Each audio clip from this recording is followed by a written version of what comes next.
Olá, cursistas, boa noite, sejam todos muito bem-vindos a mais uma aula do projeto de extensão Literaturas do Norte. Eu me chamo Bárbara Barreto, sou monitora do projeto e hoje estaremos mais uma vez com o professor Dr. Yugel Caldas ministrando a disciplina Ficção Contemporânea no Amapá. O professor Yugel Caldas, ele é efetivo do curso de Letras da Unifap, e também é coordenador do programa de pós-graduação em letras. Seja muito bem-vindo, professor. Muito obrigado, Bárbara, pela gentileza da apresentação. Estamos iniciando mais uma aula, né, dessa disciplina que se chama Ficção Contemporânea no Amapá. É o segundo encontro, então desejo aqueles e aquelas que acompanham a nossa aula que tenham bom proveito das discussões que nós vamos dar continuidade, né, porque iniciamos na aula anterior, na aula de ontem. Gostaria, Bárbara, pode ir passando, então, só para fazer uma breve retomada para aqueles que ainda não viram a aula de ontem, não assistiram a aula de ontem, né? Esse é a nossa disciplina pensada para este semestre, no âmbito do projeto de extensão Literaturas do Norte, que tem o professor Marcos Paulo Torres Pereira, seu coordenador, que conta com alguns colegas e algumas colegas basicamente, mas não só, mas basicamente da área de letras, da Universidade Federal do Amapá, ministrando disciplinas com esse olhar para a diversidade cultural que temos na região amazônica, né? Então, fizemos uma discussão breve, introdutória, sobre o espaço amazônico e sobre o equívoco de se tomar a Amazônia como um espaço unitário, como um espaço homogêneo, e que disso decorrem alguns estereótipos com os quais ainda temos que lidar nos dias de hoje, que foram construídos pelo discurso colonial, inclusive desde as primeiras décadas da chegada dos colonizadores na América, né, no que seria o Brasil, depois no que seria o espaço amazônico. Não é? Então, eu gostaria, Bárbara, que você fosse passando até chegarmos no slide que a gente pode reiniciar discussões da aula de ontem, não é assim? Então, nós finalizamos nesse slide que discutindo a ficção, uma ideia de ficção que está num texto de um teórico muito importante para o campo da teoria literária, que é o Wolfgang Iser. Então, ele vai pensar, ele vai discutir essa entidade ficcional, o campo dos textos literários que se originam como ficção ou que demonstram características de ficção, basicamente textos narrativos, mas não só, mas sobretudo aqueles que têm um narrador, que tem os seus personagens, que tem um tempo específico, não necessariamente específico, mas que tem um marcador de tempo e que tem também vários discursos atravessando aquele referido texto literário. Em geral, parte-se do princípio, e o texto do Iser inicia com essa discussão de que existe um senso comum, aquele acordo, como ele diz, um acordo tácito, em geral, sobre textos literários, para caracterizar esses textos literários como tais, como literatura, e, portanto, como ficção. Esses textos são quase sempre colocados em oposição com uma entidade chamada de realidade. Então, em geral, todo texto literário seria ficcional, todo texto não literário seria a não ficção. Então, muitas vezes a gente vai em algumas livrarias e a gente tem uma classificação de livros por essas duas vertentes. Os livros ficcionais, aqueles chamados de leituras literárias, baseados em narrativa, basicamente, e os livros não ficcionais, né? Inclusive, entraria a biografia aí. E aí tem uma discussão que se pode fazer com relação à ficcionalização dos textos biográficos, ou mesmo autobiográficos, ou textos memorialísticos, porque também existem elementos de ficção que compõem esse tipo de texto não ficcional. Portanto, essa classificação desse tipo de texto como não ficção seria problemática nesse aspecto. E o Isa, no seu livro, aliás, no seu capítulo, no seu artigo de um livro que o professor Luiz Costa Lima organiza sobre ficção literária, vai dizer que, na verdade, é problemática a divisão de textos entre ficcionais e não ficcionais, considerando a não ficção uma ligação muito próxima da ideia de realidade. Por que isso é problemático? Porque a experiência do real ela é transportada para a ficção de diversas formas. Portanto, torna-se um equívoco, nesse sentido, dividir os textos em ficcionais e não ficcionais meramente pela oposição de ficção e realidade, justamente porque tanto a realidade permeia a ficção literária, como experiência do próprio autor, por exemplo, que escreve, ou da autora, quanto a noção mais alargada de ficção também escapa aos limites do discurso literário. Então, a ficção também está no âmbito de outras linguagens, de outros discursos, não é? Porque, afinal de contas, por exemplo, a ideia de que exista um narrador, alguém que conduza a história, alguém que conte uma história, qualquer que seja ela não é exclusiva, ela não é um campo específico da literatura. Não é? Então, vamos pensar, por exemplo, no texto histórico. A historiografia, ela se sustenta pela narrativa do historiador, da historiadora que escreve a sua interpretação dos eventos históricos.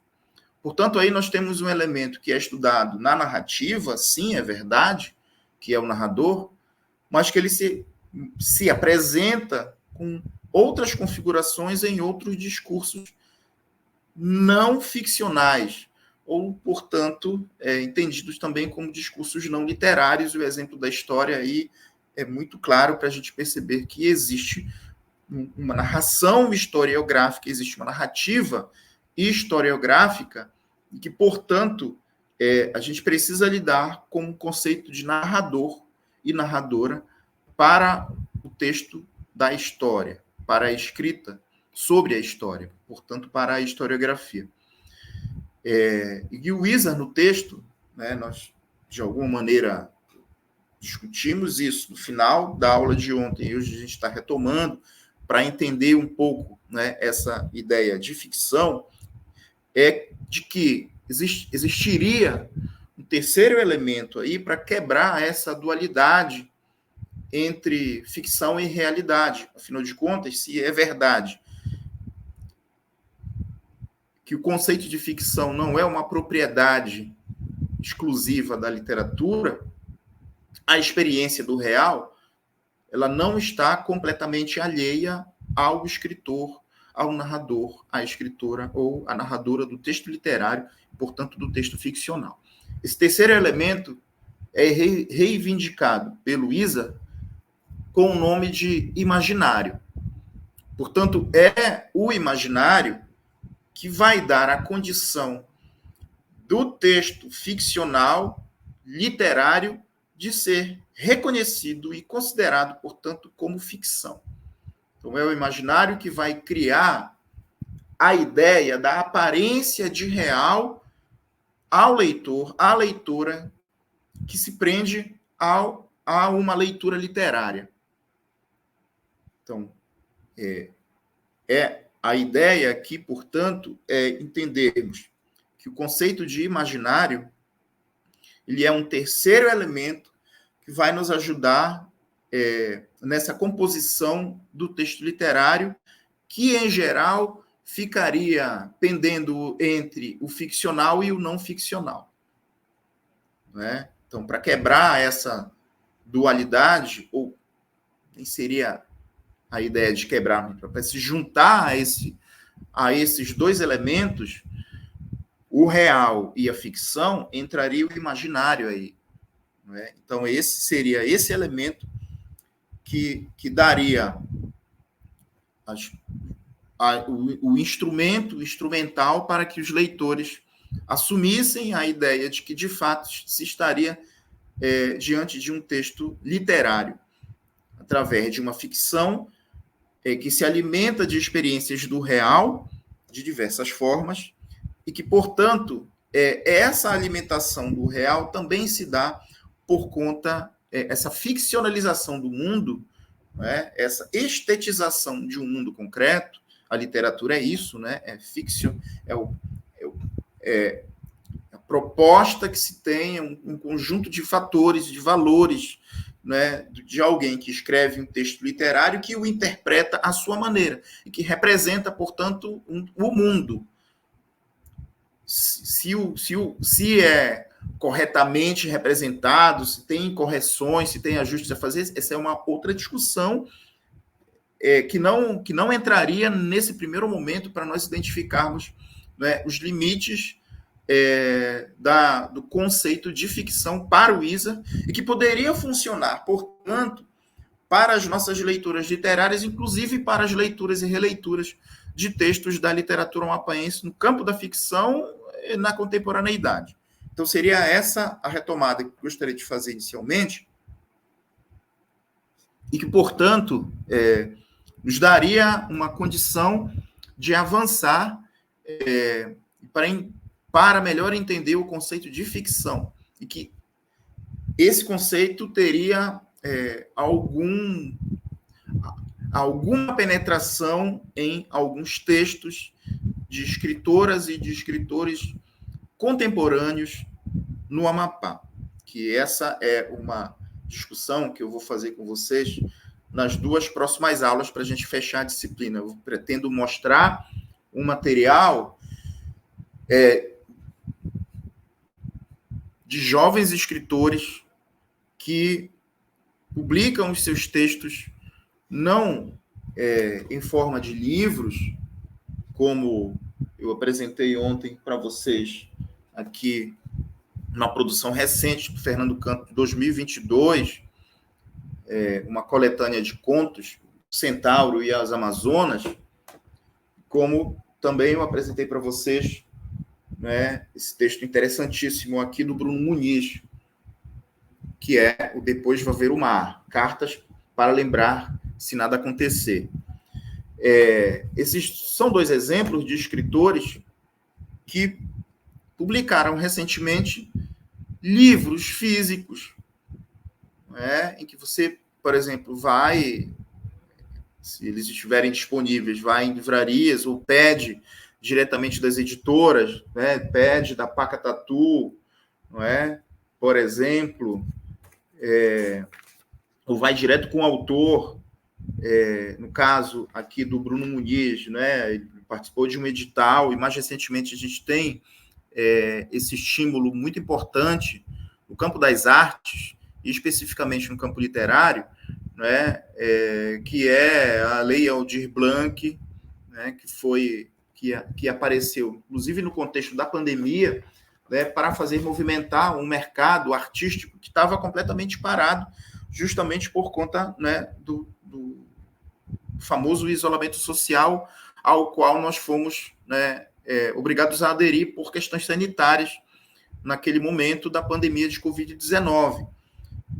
Então, apareceram leis de incentivo à cultura que acabaram, né, promovendo a produção e a circulação de bens culturais, como o livro. Mas existem também outros artistas,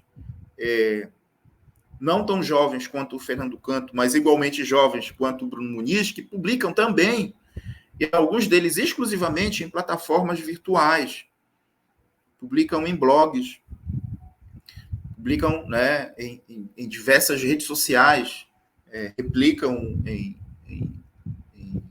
Facebook, por exemplo, né, replicam no antigo Twitter, que ganhou recentemente um novo nome, enfim. Esses textos nos interessam especificamente para a gente pensar algumas questões que eu gostaria de, assim, não vou aqui me aprofundar nesse momento, mas já gostaria de adiantar para vocês, que é a questão editorial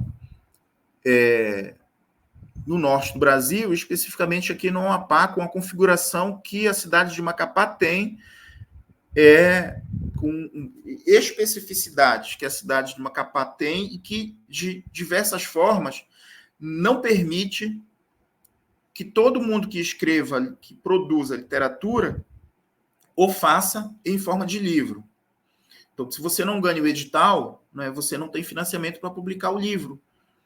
Portanto, a sua publicação não sairá na forma física, como o da Iramel Lima saiu nas marés do Amazonas. Não é? Essa não é aqui, eu estou divulgando, né, falando de uma outra escritora de narrativa contemporânea do Amapá que produziu o seu texto, sua coletânea de contos, em forma de livro, por uma editora particular. E aí você tem um outro elemento também para se discutir, né, nessa caracterização do espaço e nas possibilidades de divulgação dos bens culturais, como o livro, como a leitura literária, que é a possibilidade ou não que o artista tem de bancar o seu próprio livro. Então, por exemplo, eu sempre penso nesse aspecto, eu sempre penso no Paulo Tarso Barros, que é um escritor, ele não é amapaense de nascimento, né? Mas enfim, Fernando Canto também não é, muita gente também não é, mas escreve literatura há muitos anos no Amapá, sobre o Amapá, com uma temática local e que, portanto, né, sobre isso não se deve ter discussão acerca da filiação desses escritores. Então, Paulo Tarso, a maioria dos seus livros, ele que banca, ele que bancou. Então, é a edição do autor. Não é? Isso tem consequências. Né? Às vezes, como você não pode pagar um revisor, esse tipo de produção corre risco de sair com erros, né, de diagramação, por exemplo. Né? Então, erros até de pontuação, enfim, tem questões aí que muitas vezes são consequência, né, da não possibilidade ou da não democratização dos recursos públicos e privados a que os escritores e as escritoras de um determinado espaço, como Macapá, e olha que eu estou falando da capital do estado, né, que tem 16 municípios, teriam para divulgar suas obras em forma de livro. Então, se tem essas barreiras, e eu citei só 2 ou 3 aqui, que não permitem, né, essa acessibilidade em geral, né, a não ser por meio de editais, os editais em si não garantem totalmente, né, essa autonomia para que todos os escritores, né, pudessem publicar os seus textos. Então, se você tem todas essas barreiras, a gente vai para um outro meio. A gente vai para o meio virtual, para o meio digital, a fim de publicar as nossas obras. Não é? E isso geraria uma terceira discussão, que seria o fato de que publicar através ou somente por plataformas digitais significaria, e aí é um tom de pergunta, né? Significaria, portanto, uma mudança na forma de conceber o texto literário?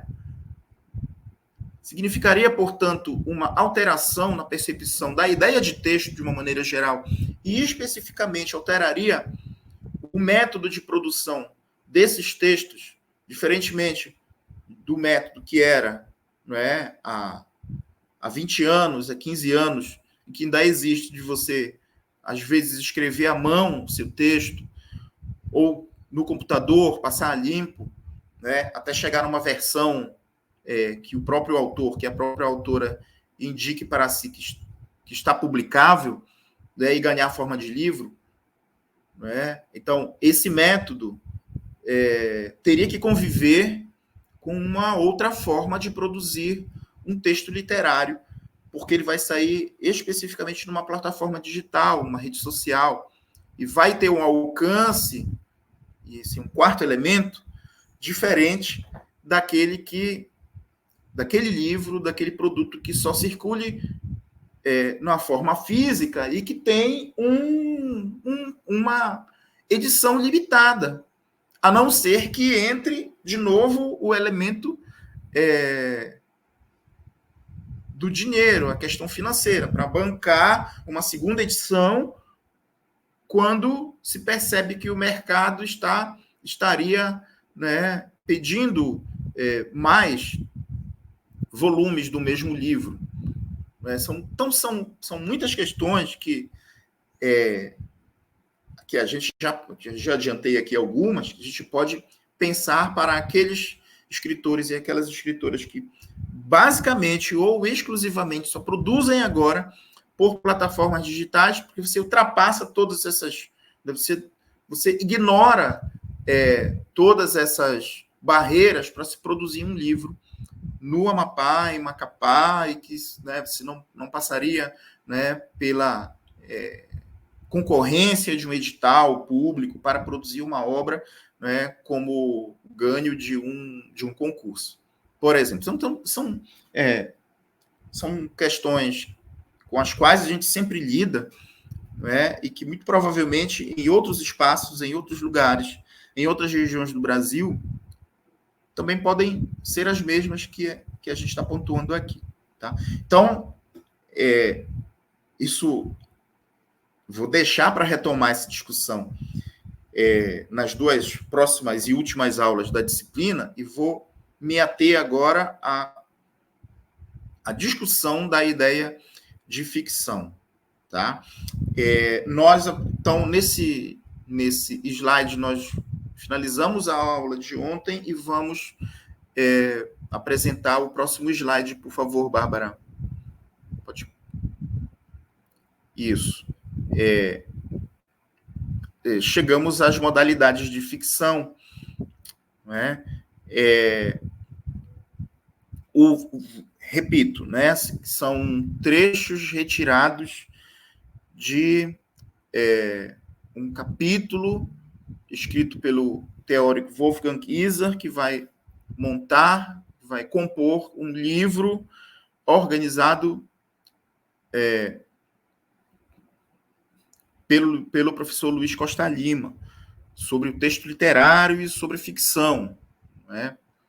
Então, obviamente que são questões teóricas, mas elas são necessárias aqui, como eu já indiquei isso na aula de ontem e reforço aqui agora, e provavelmente vou repetir até antes do final dessa disciplina, que é a necessidade de nós trabalharmos com a questão teórica para que esses elementos baseiem as nossas leituras literárias. E aqui, muito longe de mim dizer que a teoria precede o texto literário, sendo que é o contrário. Né? O texto literário, a arte literária, o fazer literário, o produto desse fazer literário, que é o texto, ele aparece antes da teoria. Né? Essa é a ordem, essa é a lógica. Entretanto, a teoria ela serve para explicar os elementos constitutivos do texto. E o conceito aqui de ficção, baseado na visão tríplice, não é? De realidade, ficção e imaginário, aqui me parece bastante importante para a gente pensar nas formas de ler esses textos literários contemporâneos na prosa de ficção produzida nas últimas décadas, né, ou nos últimos anos aqui no Amapá. Então, são conceitos que nós precisaríamos nos apropriar a fim de que as nossas leituras literárias presentes e vindouras pudessem ser organizadas de maneira tal que esse entendimento do texto pudesse ser atravessado por alguns elementos teóricos. É óbvio que a teoria literária não explica tudo do texto, pelo simples fato de que a teoria é científica e o texto literário é estético. A teoria da literatura é uma ciência, com um objeto definido, que é o texto literário, com uma metodologia aplicada à leitura desses textos, às suas possibilidades diversas de interpretação e construção de sentidos. Portanto, a teoria da literatura é uma ciência. Entretanto, o objeto da teoria não é um objeto científico. E esse é o barato, eu diria, até o desafio de nós entendermos como é que funciona essa ciência. A ciência funciona ao redor da estética. Então, o fenômeno literário em si, é o texto. Então, eu tenho aqui, por exemplo, o romance do Gabriel Yared, de 2021, Semente de Sangue. Primeiro aparece o romance do Gabriel Yared, para depois aparecerem ideias interpretativas sobre esse romance. Algumas dessas ideias, portanto, podem ser baseadas na teoria da literatura. Então, por exemplo, qual é o conceito de ficção que pode ser aplicável aqui ao romance do Gabriel Yared? Então, isso é uma pergunta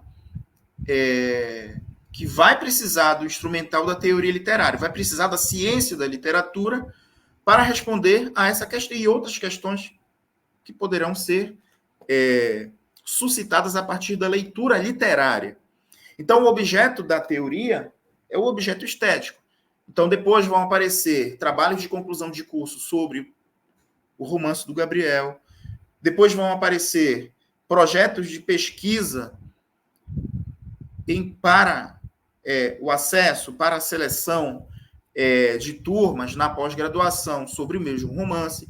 E, portanto, essa é a ordem das coisas. A estética aparece para depois a ciência aparecer. No campo literário é assim. Não tem outra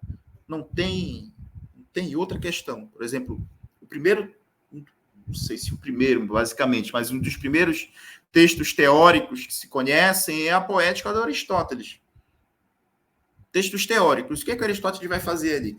Ele vai interpretar os fenômenos literários que ele conhece, que são as tragédias gregas clássicas, entendidas por nós como clássicas, não é? Mas primeiro aparece Édipo Rei de Sófocles, depois aparece o Aristóteles para analisar o Édipo Rei para dizer qual é o lugar que a tragédia grega ocupa nos gêneros literários que se conhecem até então pelo Aristóteles, pelos seus contemporâneos.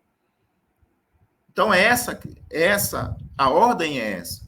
Então, se a gente entender, e aqui eu sei que eu estou falando para alguns de vocês que estão acompanhando agora essa aula, eu sei que eu estou falando para um público que almeja um dia, num futuro próximo, entrar para o ensino superior, e aqueles que já estão no ensino superior na área de letras, por exemplo, né, almejam também entrar para o curso de mestrado, depois avançar para o doutorado, fazer carreira docente. Portanto, eu sei que esse público aqui, e eu repito o que eu falei na aula de ontem, né? Esse é um aspecto importante das disciplinas que fazem parte né, desse projeto Literaturas do Norte é tentar alcançar um público que ainda não é o público universitário, mas que um dia será, ou deverá ser, ou que deseja ser. Então, nesse sentido, eu julgo que saber que a teoria literária é uma ciência, mas que o seu objeto de análise é estético, é um ponto de partida importante, é fundamental. O que eu quero dizer com isso, e o Wolfgang Isa sabe disso, e fala nesse texto, ao qual eu me apoio para apresentar esses elementos teóricos aqui, o Isa sabe que as regras da estética não são as mesmas regras da ciência que analisa o fenômeno estético. Entretanto, essas regras, em geral, têm validade, podem ter validade, algumas delas pelo menos. Então, a minha intenção aqui com esse curso, uma das intenções, né, para além de divulgar algumas escritoras, alguns escritores que produzem ficção no Amapá, ou que tem produzido ficção nos últimos anos, nas últimas décadas, né, desde que o Amapá, essa minha temporalidade, o que eu estou entendendo por contemporâneo aqui, né, é um conceito mais largo, mas pega já o momento em que, nos anos 90, o Amapá começa a se consolidar como Estado da Federação, não mais como um território federal. Né? Então, saber que existe aí um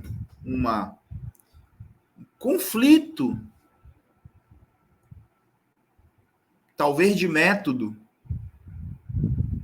entre a ciência e a estética, no mesmo campo literário, seria um ponto de partida para a gente pensar que, sim, se as regras da produção artística, estética, literária, ficcional, poética, o que seja, não são as mesmas que balizam a ciência da literatura pela sua teoria, significa dizer que o próprio fenômeno artístico, estético e literário é transgressor.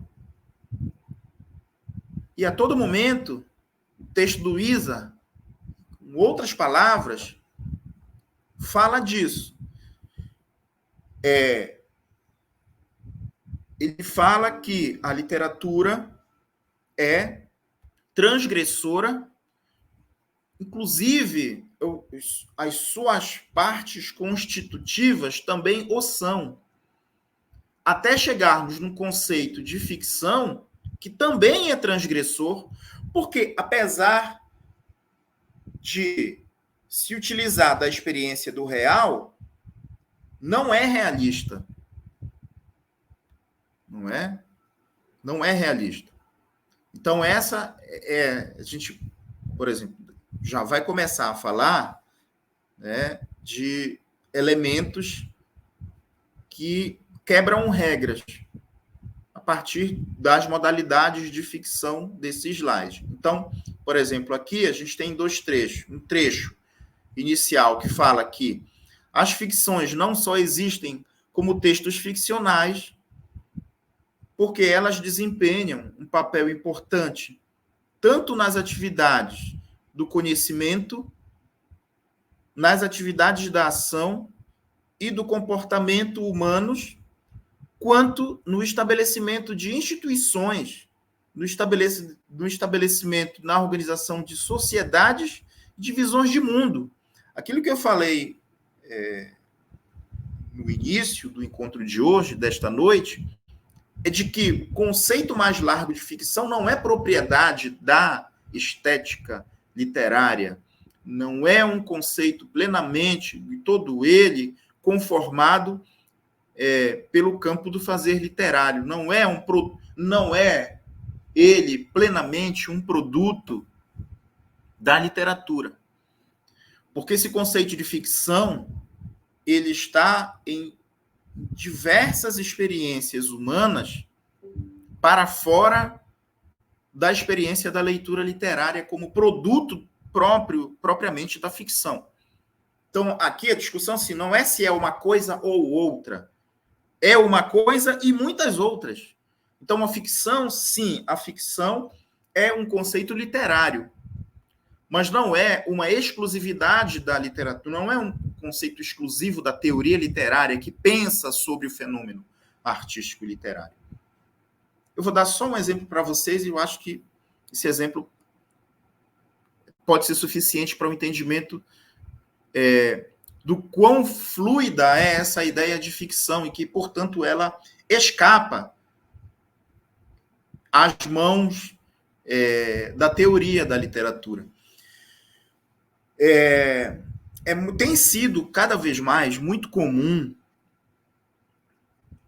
em debates políticos. Vejam, a gente não está num ambiente acadêmico, não está discutindo sobre o campo literário, não está fazendo um debate sobre a teoria da literatura e quais os critérios para estabelecer um lugar de um texto literário no cânone, por exemplo. Não é isso. Nesse exemplo aqui, eu estou dizendo que tem sido muito comum no debate político, na arena política, em diversos espaços, em diversos espaços legislativos e também em redes sociais, a ideia de que a ficção, esta palavra ficção, passa a fazer parte do vocabulário não literário com mais frequência do que se via há 30 anos. Não é? Então, a ideia... Pode voltar para o anterior, Bárbara, por favor. Quando se diz que um oponente político, quando esse oponente é criticado por alguma improbidade administrativa, então como contraponto, esse sujeito que é alvo desse tipo de crítica diz: isso é uma ficção. Essa denúncia, essa peça judiciária, não é? Essa petição, essa solicitação para a mesa diretora é baseada numa ficção. O que isso quer dizer nesse contexto? Saindo do aspecto literário, estritamente literário e teórico, conceitual, que já tem seus problemas, e entraria num outro contexto. É de que, ora, pode-se criar uma ideia quando esse alvo diz assim, ó, isso aí é uma ficção, já se criou a ideia, você só está dando o rótulo, né? Qual é o rótulo? Ó, ficção é igual a mentira. Vocês estão mentindo, essa denúncia é mentirosa, ela não tem base jurídica. Portanto, eu posso dizer que vocês estão criando uma narrativa, e essa é outra palavra que tem sido muito comum nos debates, nas diversas arenas do campo político, em redes sociais, em casas legislativas, não é? Em mesa de bar, né? Nas discussões ideológicas. Então, diz assim, ó, você está criando uma narrativa para fazer a crítica ao meu mandato e, portanto, essa denúncia ela é ficção. Ela é ficcional. Nesse sentido, ela não existe. Ela é frágil do ponto de vista jurídico. Ora, por que isso acontece, né, nesse exemplo? Porque tem-se a ideia, que é combatida pelo texto do Wolfgang Iser, de novo, de que parece que existe um mundo dividido entre realidade e ficção. Então, o que é ficcional não é real e o que é real não pode ser ficcional. E a instituição de um terceiro elemento nessa discussão é justamente o que daria a possibilidade de trânsito do real na ficção e da ficção no real, que é o imaginário.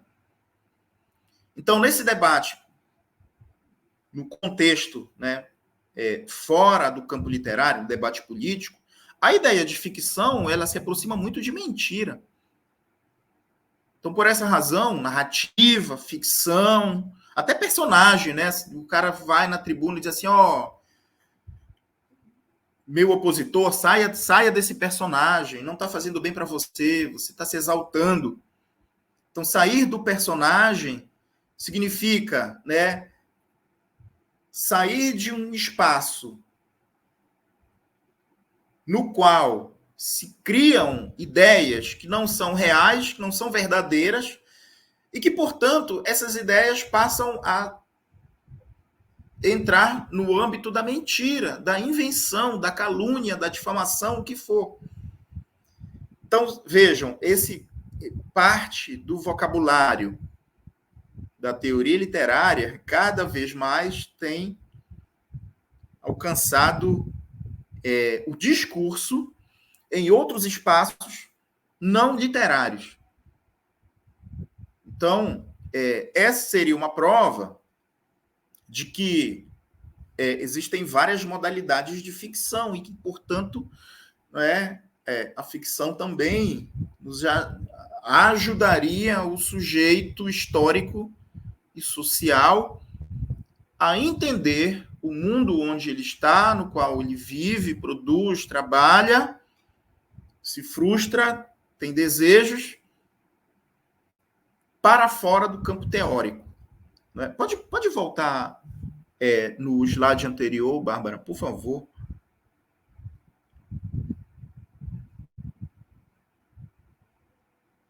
Esse aí. Porque tem uma questão que gostaria também de comentar para vocês, que é uma consequência desse trecho aí sobre as modalidades de ficção, que é o que está mais abaixo. A ficcionalidade, que seria a ficcionalidade, né? É a condição daquilo que é ficcional. É a ficção em si do texto literário. Né? Então, a ficcionalidade caracteriza o texto literário, como eu falei no início, né? Assim, o que é que, no fundo, vai caracterizar um texto literário e que vai, a princípio, distingui-lo do não literário? É que o texto literário é constituído de ficcionalidade, de uma condição daquilo que é ficcional. É ficção, que, inclusive, não é um conceito, não é uma propriedade conceitual da narrativa, da prosa. A ficção, ela está presente no texto literário em todas as suas formas de gênero apresentáveis, inclusive na poesia. Inclusive na poesia. Então, o conceito, por exemplo, né, o conceito de eu lírico ou eu poético, né, como diria o Salvatore D'Onofrio, esse conceito de eu lírico é basicamente o mesmo do narrador nos textos de ficção, nos textos de prosa, no conto, no romance, na novela, por exemplo. Então, esse seria um elemento para justificar a penetração da ideia de ficção para outro campo literário que não seja especificamente o campo narrativo. Seria, não é, na poesia. O texto do teatro, no drama, também estaria presente esse conceito de ficção. Então, sim, a ficcionalidade é o que caracteriza o texto literário. E aí tem essa nova citação. a partir de um repertório de signos. Esses signos são somente encontrados na língua, e aí a língua é importante, porque ela é o produto, ela é o fim, eu diria, desse produto. No campo literário, o romance do Gabriel Yared só é possível ser romance porque ele se desenvolve na língua. Daqui, se desenvolve na língua. Então, eu pego o prólogo que o Gabriel escreve aqui, diz o seguinte: mesmo depois de desencarnar, o espírito de Chico do Mato ainda pairava sobre as plantações e por entre as matas no entorno da Vila Nova de Mazagão. Então, quando eu pego esse primeiro período frasal aqui do Gabriel Yared, eu posso decompô-lo em vários elementos gramaticais, semânticos e sintáticos. Porque o Gabriel Yared, ele usa a língua para criar o seu produto literário. Então, o que eu estou falando é uma obviedade, é certo. Mas eu só estou dando o exemplo de que essa ficção literária, ela se dá a partir da combinação de vários elementos que nós chamamos de repertório de signos, que são somente encontrados nessa experiência literária, são encontrados na língua, no caso, a língua portuguesa. Então, eu posso decompor esse primeiro período do prólogo de Sementes de Sangue, o romance do Gabriel Yared, em vários elementos gramaticais, como eu falei, semânticos, sintáticos, para depois criar uma ideia de real, uma aparência de real no texto que é ficcional. Então, essa é a questão. Essa é uma outra questão, né? Saber que eu tenho um conjunto de elementos que me ajudam a criar o texto literário, e que esses elementos sígnicos são somente encontrados na língua,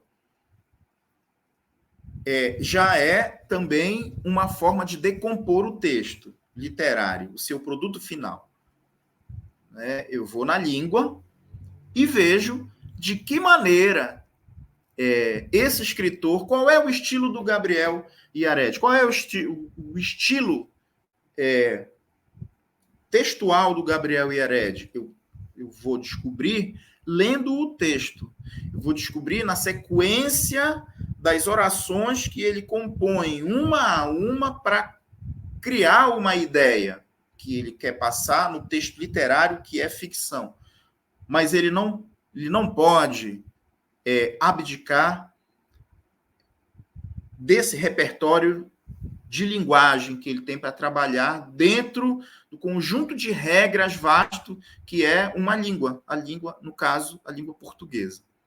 É por isso que esse complemento aqui é importante, de dizer que essa ficcionalidade que caracteriza, né, que marca o texto literário, qualquer que seja ele, ficcional, não é? Ele se realiza com a combinação, com a seleção e a combinação, e aí isso vai ajudar o leitor a criar, ou melhor, a entender qual é o estilo do escritor.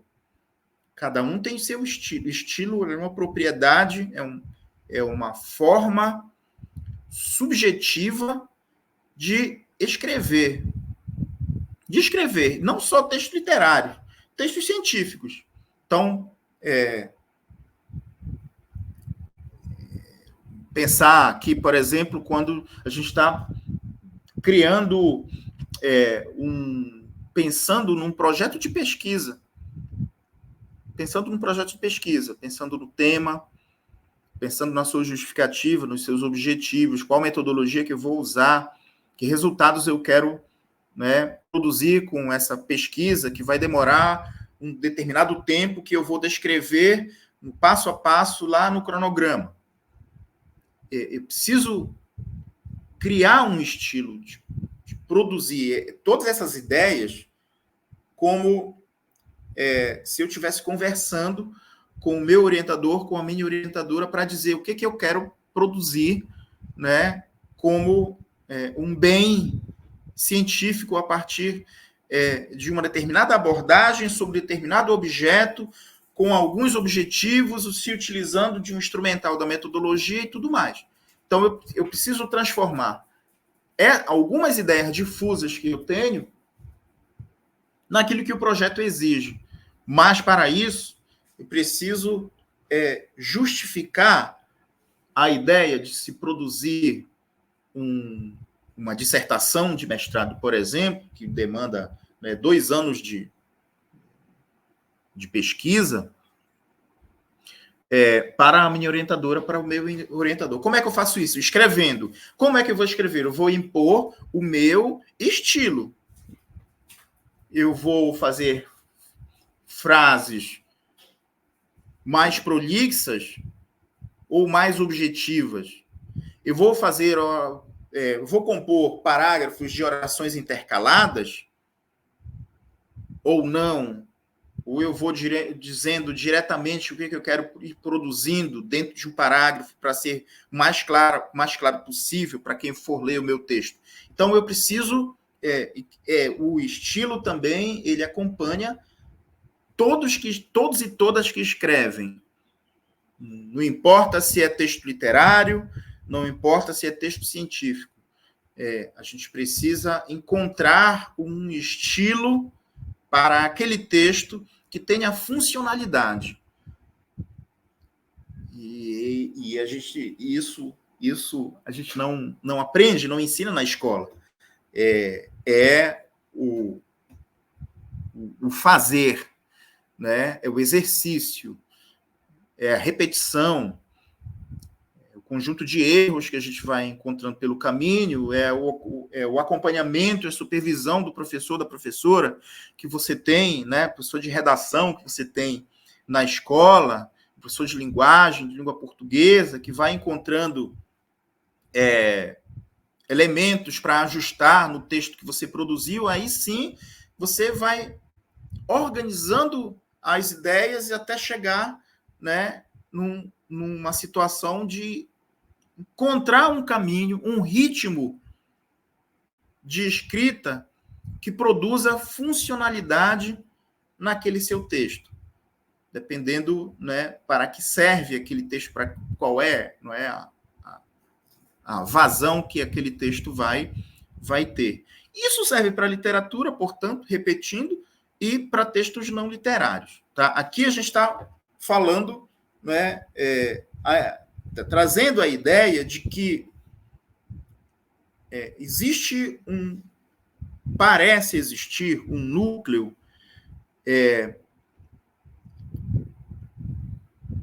em geral, tá? Parece existir um núcleo do qual o escritor ou a escritora não pode abrir mão, que é a linguagem, e que é a língua antes da linguagem, que é a língua. Então, essa língua, ela evoca um conjunto de elementos internos do seu funcionamento para a comunicação, e que nós chamamos de repertório de signos, que combinados, que selecionados em determinados textos, vai criar um efeito. Vai criar um efeito de real. Né? Aquela ideia que eu falei ontem, né? De uma retomada do conceito do Aristóteles sobre verossimilhança. O texto precisa convencer, ele precisa persuadir o leitor, a leitora, de que nós estamos diante de um fato realizável. Não é real. Próximo do real. Com aparência de real. É por isso que eu digo aqui que a ficcionalidade, ela sim, ela caracteriza o texto literário, e que essa ficcionalidade ela encontra um caminho através da língua, através do repertório linguístico com o qual o escritor vai lidar para escrever os seus textos literários, as suas narrativas, não é? Assinalando assim que esse repertório é literatura e algo diverso da realidade. Então, o que vai distinguir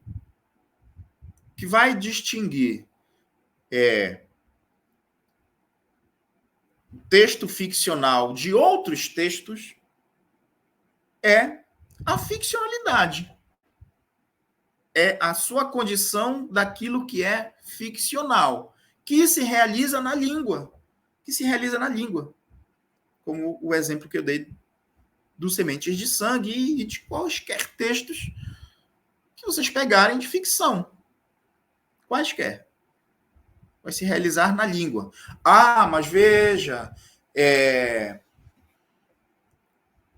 o Guimarães Rosa, no conto lá do Burrinho Pedrez, ele quebra a regra gramatical. Sim, ele quebra a regra gramatical porque ele não é gramático. Cria uma nova linguagem dentro da linguagem baseada na língua. Não é? Então, por essa razão também que a literatura, em geral, é transgressora. Lembra o que eu falei no início, né? A gente precisa saber que a ciência da literatura, através da sua teoria,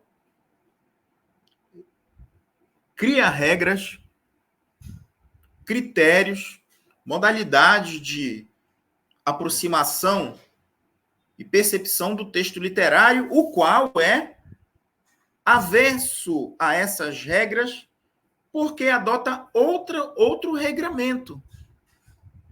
Por isso, a estética, a arte e a literatura, seu fazer literário, seu produto textual, o conto, o romance, o poema, o drama, não seguem as mesmas regras da teoria, porque a estética é transgressora. Então, essa é uma questão que eu acho que precisa ser bem destacada aqui entre nós, porque eu acho que, tendo em vista essas particularidades, de diferenças, né, entre a ciência e a estética, mesmo numa mesma área, que estou falando ao mesmo tempo da teoria da literatura, que é uma ciência, e da expressão literária, que não é científica, porque é estética, né? Entender que essa esfera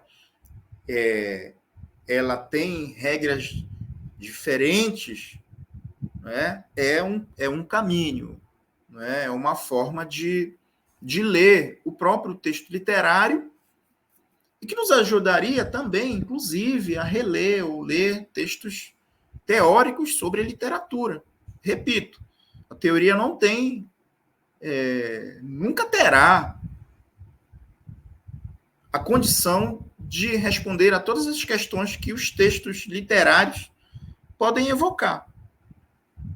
A teoria é limitada. O texto literário, nem sempre. Portanto, aí já tem uma diferença de perspectiva sobre esses elementos. Ocorre que a teoria é extremamente importante para o entendimento do texto.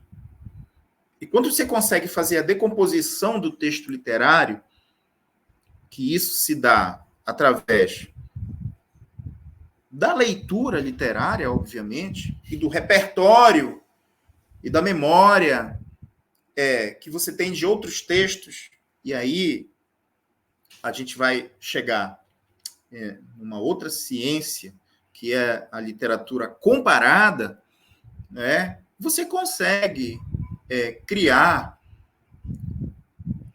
possibilidades de interpretar um objeto literário, que é o texto, com olhares diversos para outros textos teóricos e ou literários, convergentes ou nem seriam divergentes, mas diferentes daquele que é o seu objeto. Se traz para o jogo da interpretação.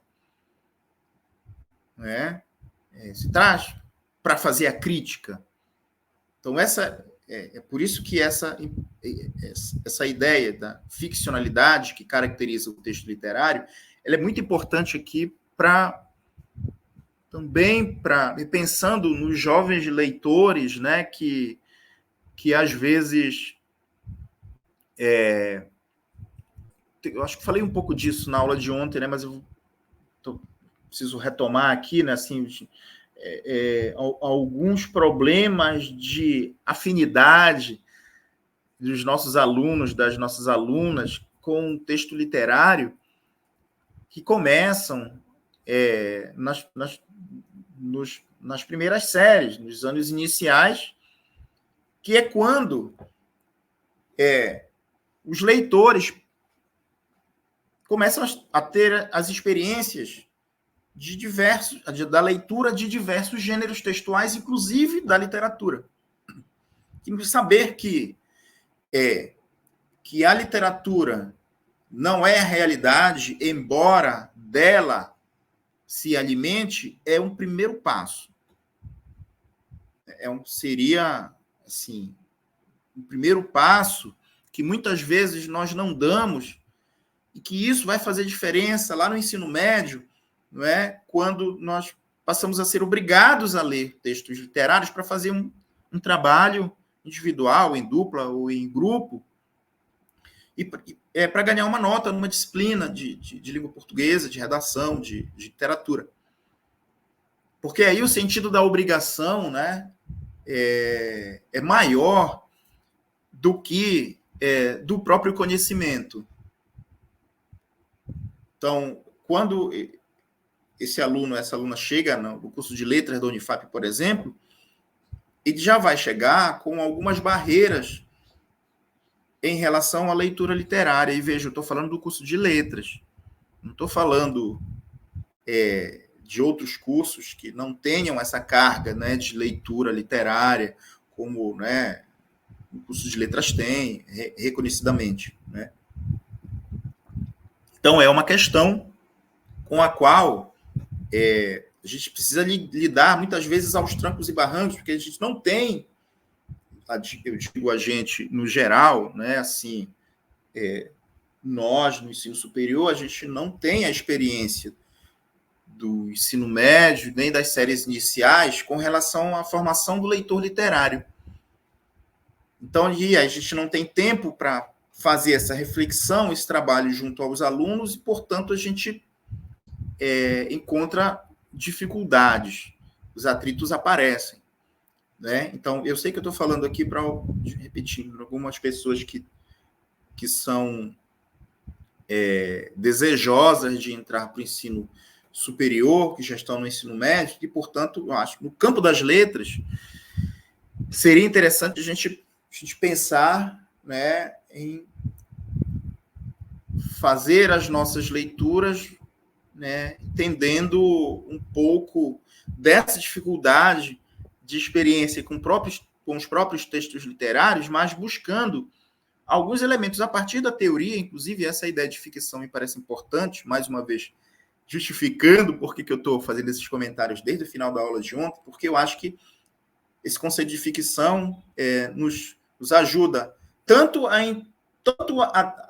entender os processos de decomposição do próprio texto literário numa releitura, quanto nos ajuda também a talvez, isso na minha cabeça, a estimular os novos leitores, as novas leitoras para esses textos, já a partir desses conceitos.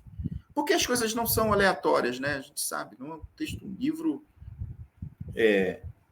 não surge, não é produto de inspiração, né? Não é isso.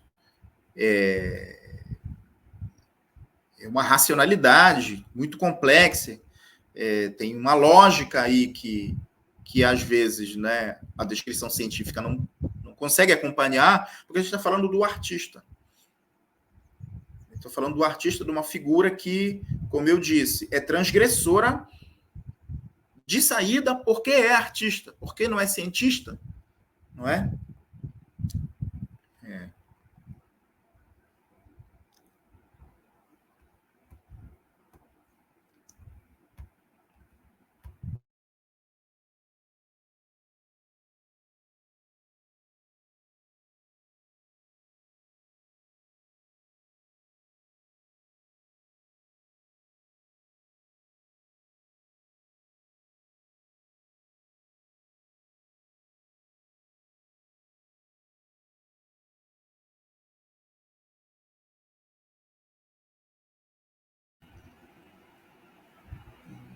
Então, retomando, o conceito de ficção é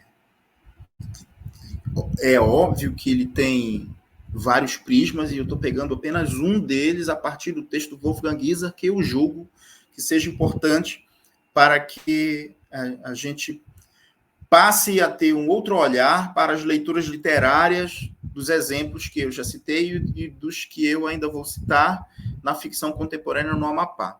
Tá?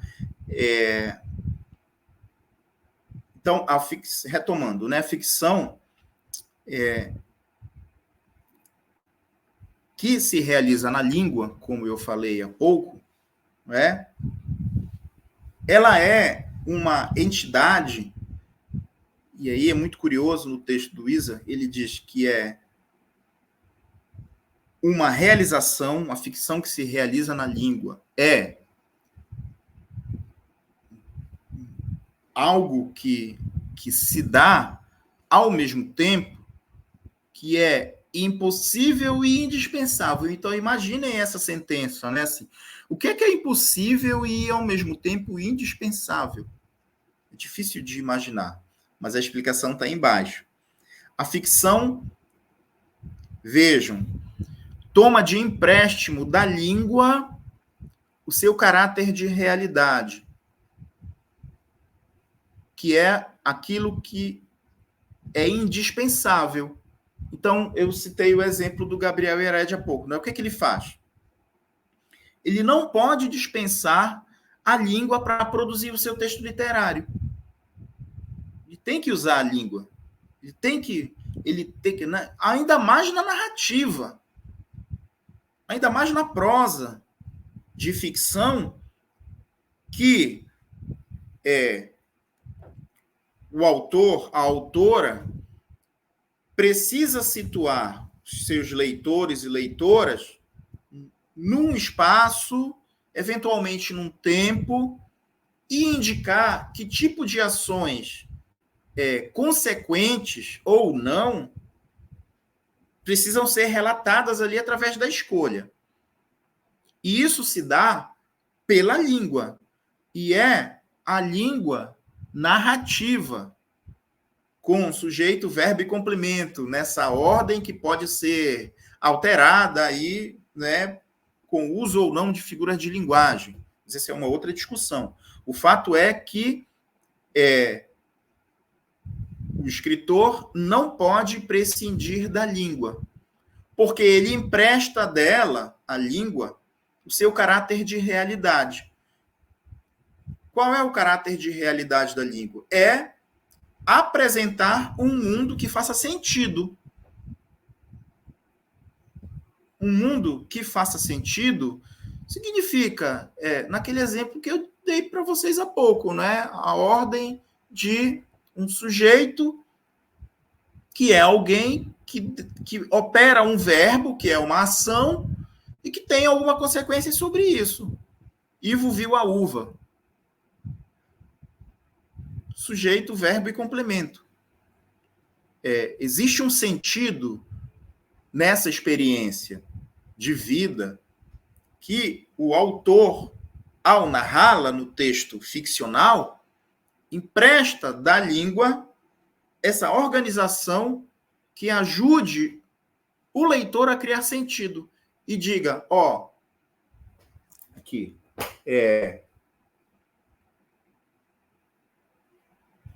Vou pegar o início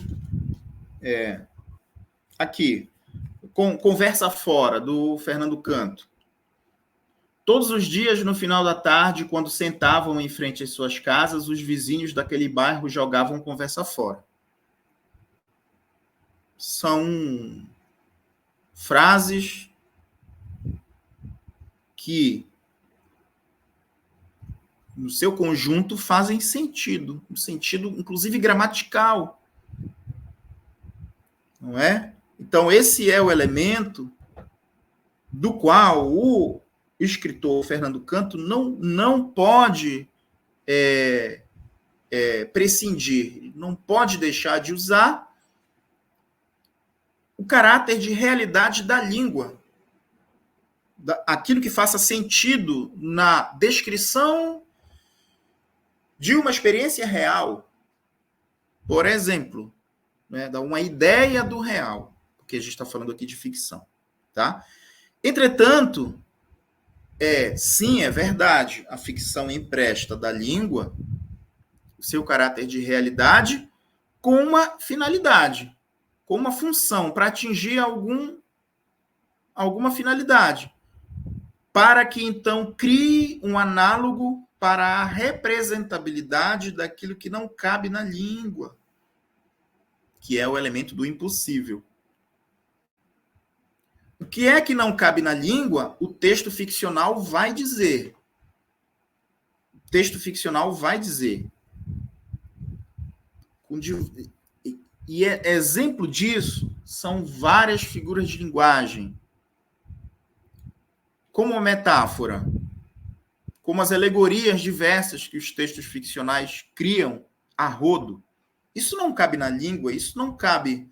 Quer dizer, é um elemento linguístico, sim, mas o sentido da ordem daquela frase de sujeito, verbo e complemento é quebrado aí quando você cria uma figura de linguagem que se utiliza da língua para dar um outro valor ao sentido. Então, é por essa razão que a ficção que se realiza na língua, somente na língua literária, né? A ficção literária que se realiza na língua, ela é, ao mesmo tempo, uma experiência progressiva entre o impossível e o indispensável.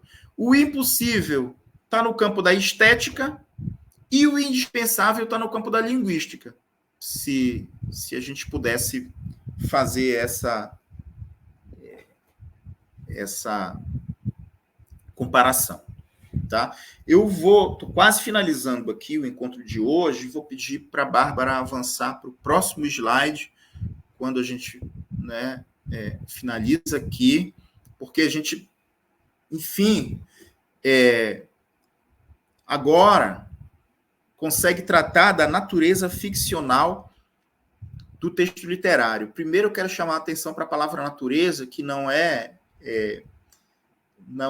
exatamente aquilo que acontece naturalmente. Não talvez a palavra natureza pudesse ser substituída pela condição, pelo termo condição. Seria a condição ficcional do texto literário. Porque, no fundo, a gente está tratando disso desde a segunda parte da aula de ontem até o encontro de hoje, todo ele, quase,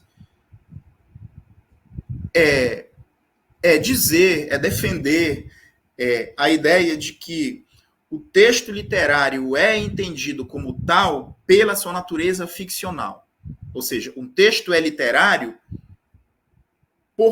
porque a sua condição de surgimento, de construção, de concepção, de produto, é a sua natureza ficcional. Sem a ficcionalidade, o texto não pode ser entendido como literário. Essa é uma questão. Quer dizer, essa é a questão que nós estamos lançando para a aula de hoje, com alguns trechos né, do capítulo do Wolfgang Iser. Um deles é o que vem a seguir aí no slide, né? A oposição entre realidade e ficção faz parte do repertório elementar de nosso saber tácito. Foi o que eu falei no início do encontro, né? Assim,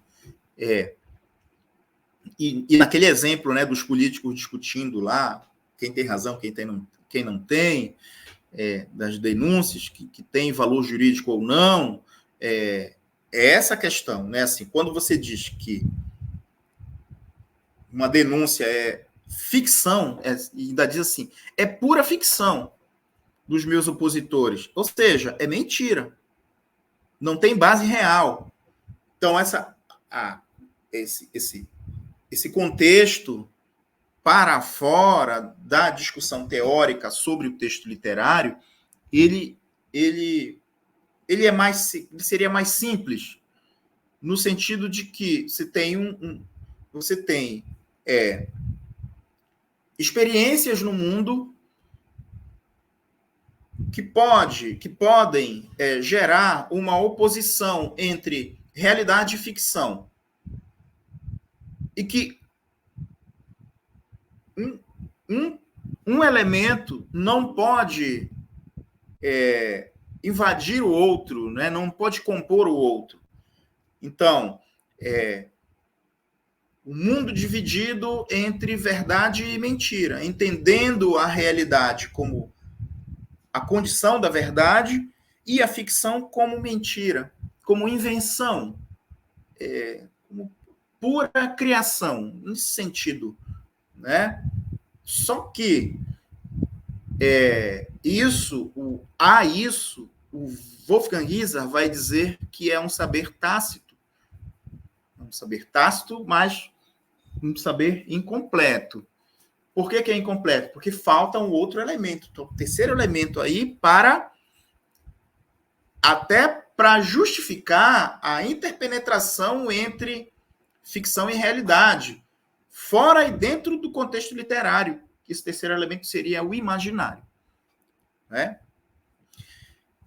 Seria o senso comum, né? Assim, é mais fácil nós entendermos um mundo polarizado entre bons e maus, por exemplo, entre a verdade e a mentira, e aí a gente poderia entender, né, essas experiências entre o que é ficcional e o que é real, sendo que o real é a expressão da verdade e o ficcional o seu oposto, que é a mentira. Bom, sabemos que não funciona por essa oposição. Né? Nossa discussão não tem caminhado por aí, porque nós temos argumentos, já alguns deles apresentados na aula de ontem e hoje, que indicam que essa simplicidade não serve para análise literária, e não serve, inclusive, para a decomposição dos próprios textos narrativos, daqueles que eu estou citando como exemplos, né, da ficção contemporânea no Amapá. E aí, para fechar a ideia de hoje, por hoje, né, a gente pensando até a próxima aula de amanhã, nos limites da ficção, né, seria isso, a distinção entre textos ficcionais e não ficcionais pode não se dar pela oposição simples entre a ficção e a realidade. Os textos de ficção, para Iser, não são totalmente isentos de realidade. Essa sentença aí já tem uma abertura para a interpenetração dessas duas entidades, que são distintas entre si, mas que não são opostas. Quais são as duas entidades distintas? Ficção e realidade. Por quê? Nesse último trecho, estou considerando que, para a análise dos textos ficcionais, é preciso levar em conta, obviamente, a ficcionalidade desses textos, que é, afinal, o elemento que vai dar ao leitor a condição de entender, de perceber, de aceitar aquele texto como um texto literário, porque o texto tem ficcionalidade, né, a condição do que é a ficção presente no texto, de diversas formas, que se dá pela língua, já vimos isso, mas também mas também é que essa experiência é composta pela realidade e pela representação da realidade. Quando eu digo representação, e essa para fechar a aula de hoje, o seu último slide aqui, para a gente pensar na retomada do próximo encontro de amanhã, é que essa realidade ela é representável e ela é representada na língua literária, no texto, na ficção, na narrativa, no conto, na crônica, no texto jornalístico mesmo, que é um texto um pouco mais objetivo, mas ali também tem a ficcionalidade e, sobretudo, no romance. Então, por essa razão, gostaria que vocês ficassem pensando nessa última frase aí, que indica que os textos de ficção, e aí é uma generalização, todos os textos de ficção não são totalmente isentos da realidade, ou isentos de realidade. Isso quer dizer que a realidade é uma experiência que está presente no autor, na autora que escreve, já nele, já nela, ou já na autora, não, janela é ótimo, já na autora está presente essa experiência do real, de realidade, que vai se configurar como uma representação, como uma aparência do real no texto que é ficção, que vai ser ficção literária, tá? Então, eu finalizo o encontro desta noite com esse dado, com essa informação, agradecendo a presença de todos aqui nessa aula e marcando o próximo encontro para amanhã, no mesmo horário, neste mesmo canal. Muito obrigado e boa noite.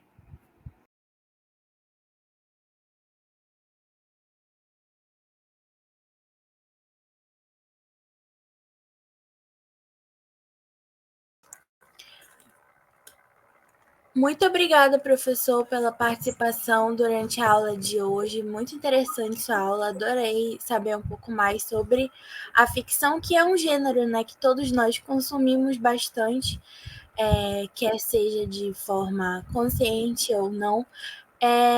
Na academia também nós consumimos bastante esse gênero e é muito interessante saber um pouco mais e saber onde é que está sendo produzido, né, no nosso estado. Muito obrigado, professor, pelas aulas de hoje, pelas suas considerações. E, gente, não esqueçam de assinar a frequência da aula de hoje, já está disponível na descrição do YouTube, aqui no YouTube. E até amanhã estaremos novamente com o professor Yurgel Caldas, falando um pouco mais sobre a ficção na literatura mapaense. Tchau, tchau, gente. Tenham todos uma boa noite. Boa noite, professor. Muito obrigada. Tchau, tchau. Obrigado.